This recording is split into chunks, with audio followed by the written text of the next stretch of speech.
Welcome everyone to another Ref Brandon and the Todd Family YouTube video.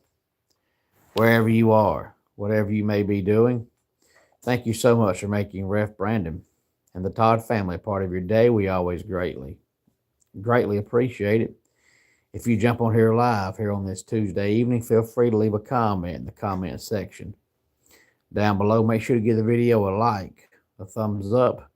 If you have not yet subscribed, please do so and share the video on all social media platforms.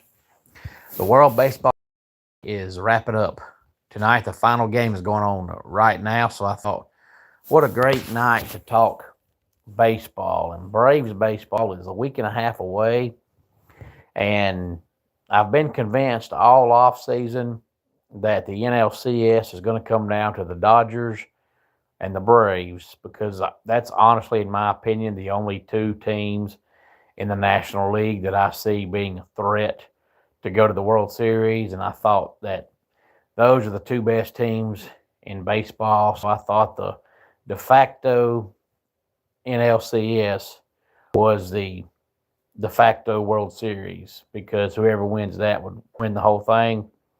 But the Braves seem to be snake bitten. They've had a lot of success and a lot of luck for the last few years as far as injuries go. But last year and this year, it seems to be catching up to them now. Injuries are, part of the sport, and I never use injuries as an excuse for a loss, because there's never been a team in the history of sports, in any sport, go the whole season with nobody getting hurt, whether it's football, baseball, basketball, hockey, lacrosse, doesn't matter. Injuries happen because sports is physicality, and when you have physicality, you have injuries.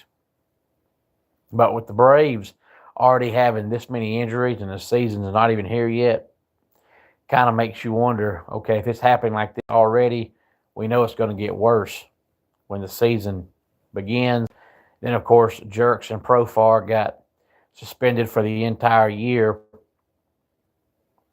failing his second drug test. Now it puts the Braves in the pickle, because once you fail 3 drug tests, you're from the game for life. So Profar still has one more of those, but he's under contract with the Braves. You hate to, just release the guy and lose all that money.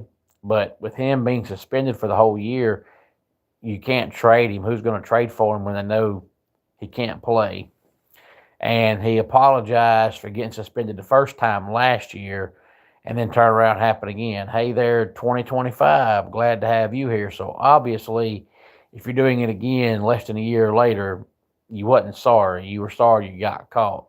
And what he got caught with this time, you have to either inject or you have to put a patch on. So you can't say, hey, I didn't know I had it was in some kind of drink I had. No, it wasn't. You have to either inject it or put a patch on yourself. So you're doing it. You have to order it in the mail. He knows he did it. But I think the Braves have talent-wise, outside of Profar, that if the rest of the guys can do what they're supposed to do, I think they're not going to miss Profar that much. I'm more concerned with the rotation, because Spencer Schwellenbach is out for at least 60 days with elbow concerns. Anytime I hear a pitcher is out for 60 days with either elbow trouble or shoulder trouble, my first thought is, well, he's out for the year, but we'll see what happens. But, last year, Grant Holmes had some surgery, and last year, Reynaldo Lopez had some surgery, and Spencer Strider missed most of the season. Now, we know Spencer Strider throws 9 or 100 miles an hour. When he came back late last year, his fastball was like 91 or 92. So if he comes back this year and his fastball is 91, 92, then, this second arm surgery has messed him up. But, right now, the only 2 pitchers that for sure are healthy are Chris Sale and Bryce Elder, who's not worth a darn. And then you have Joey Wentz, who might have been one of your minor league guys you had to use with all the injuries, he got hurt last week. He's out for the year. And they got a pitcher named Richie down in the minor leagues, last name Richie, that they may end up having to use if Bryce Elder struggles like he always does, or Grant Holmes struggles. So I'm more worried about the rotation than I am Profar. I hate that they lost the money with Profar, but he's an idiot. I say cut him, let him go. But with all the guys they have in the lineup, if all the guys they have do their job, they're not going to miss Profar. But the problem is, you know, Riley pretty much every year now gets hurt. Albies pretty much every year now gets hurt. And then Michael Harris has about a 2 week stretch where he hits 500, and then he has about a 6 week stretch where he hits about a buck 50, and that's just not going to be good enough. If he can hit 270 consistently, he'll be fine. You can't hit 500 for 2 weeks and then hit 150 for 6 weeks. And Drake Baldwin was great last year, but is he going to have a sophomore slump?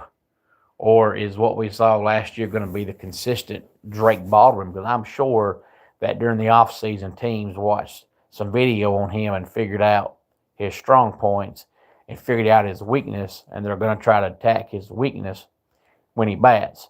But I want to talk about the Braves because, you know, they're starting Braves Vision this year, which is pretty much a streaming service, but unlike Peacock and, you know, Paramount and Amazon and Netflix and all the other streaming services that are available 24/7, the way it sounds, this Braves Vision is only going to carry the Braves. So they've got a monthly package or they've got a yearly package. But from what I've read, it sounds like the only thing they're going to be carrying is the Braves. So are people going to be paying that kind of price just to watch a baseball game? Now they're going to carry about 140 plus games. You know, there'll still be some that'll be the, you know, Fox Game of the Week or something like that. But for the most part, all the Braves games are going to be on Braves Vision. And if this is something that doesn't work and it's a failure, then you won't see other teams doing it. But if it works and you see other teams doing it, it's because the Braves did it and it worked. But I'm sure there's some Braves fans that are going to pay for it because they want to watch the Braves. And then there are going to be some that are going to say, wait a minute, I'm not paying $20 just to watch a baseball game. So if it works, you'll see other teams do it. If it doesn't work, other teams won't do it. And I don't know how long the Braves would do it. So we'll see where that goes. But there's a website that puts out their prediction on what each team's starting lineup will look like when the season starts. So now that Profar is out for the year, I wanted to go check out what they have for the Braves, and I'll tell you what they have, and I'll tell you what I think the Braves lineup will be. But according to Roto Champ, Ronald Acuna Jr. is going to be leadoff. Drake Baldwin, the catcher, will hit second, and then we'll have first baseman Matt Olson third. Third baseman Austin Riley fourth. Mike Yastrzemski, who's for the most part going to be left fielder, batting fifth. Ozzie Albies batting sixth at second base. Michael Harris Jr. in center field batting seventh. And then Dominic Smith is going to be the DH and bat eighth.